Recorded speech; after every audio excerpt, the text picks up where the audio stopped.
Hello everyone, आज आपण बनवणार आहोत साबुदाणा रेसिपी. तर त्यासाठी लागणार आहेत बटाटे. तर बटाटे सगळ्यात आधी स्वच्छ धुवून घ्यायचेत आणि त्यावरची साल काढून घ्यायची आणि त्याला कट करायचं आहे. तर बटाटे जे आहेत ते आपण उभे उभे कापून घेणार आहोत, जसं की फ्रेंच फ्राईज असतात तसे. आणि साबुदाणा जो आहे तो मी रात्रीच भिजत ठेवलेला आहे. तर साबुदाण्यावरती धुवून त्याच्यावर पाणी जसं एखादं इंच इतकं पाणी राहील एवढं असं ठेवायचं आहे. आणि तुम्ही जर सकाळी बनवत असाल तर खूपच सकाळी भिजत ठेवायचं आहे आणि दुपारी बनवायचं आहे. कमीत कमी 5-6 घंटे तरी साबुदाणा भिजला पाहिजे, तेव्हा साबुदाणा एकदम मऊ लुसलुशीत असा रेडी होतो आणि एकदम सुटसुटीत बनतो. तर बटाटे कापून घेतलेले आहेत. आता फोडणी करूया.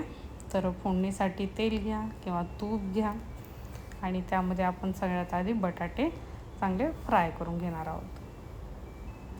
आणि शेंगदाणे लागणार आहेत, तर शेंगदाण्याला भाजून घ्यायचं आहे आणि त्याचा जाडसर असा कूट करून घ्यायचा आहे. बटाटे हलकेसे ब्राऊन झाले की त्यामध्ये टाकणार आहोत काही शेंगदाणे. बघू शकता नरम झालेत आणि हलकेसे ब्राऊन झालेत. मग नंतर जिरे. तुम्ही जिरे जर उपवासाला खात नसाल तर जिरे नाही टाकले तरी चालेल.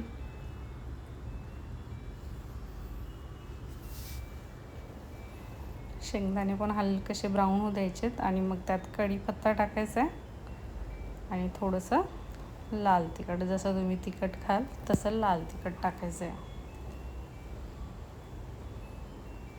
तर आता आपण यामध्ये टाकून घेणार आहोत साबुदाणा.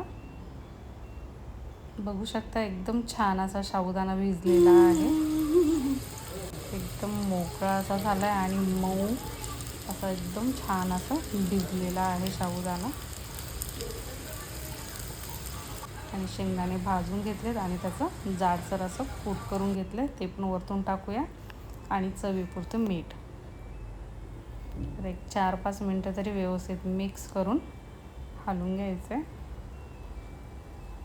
सर्व साहित्य मिक्स करून घ्यायचं आहे.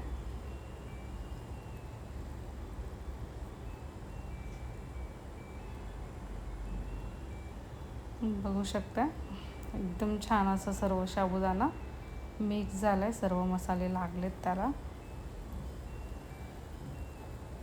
तर त्यावर आपण झाकण ठेवून एक 5 मिनटं वाफ काढून घ्यायची, म्हणजे एकदम मऊ असा साबुदाणा शिजतो, तो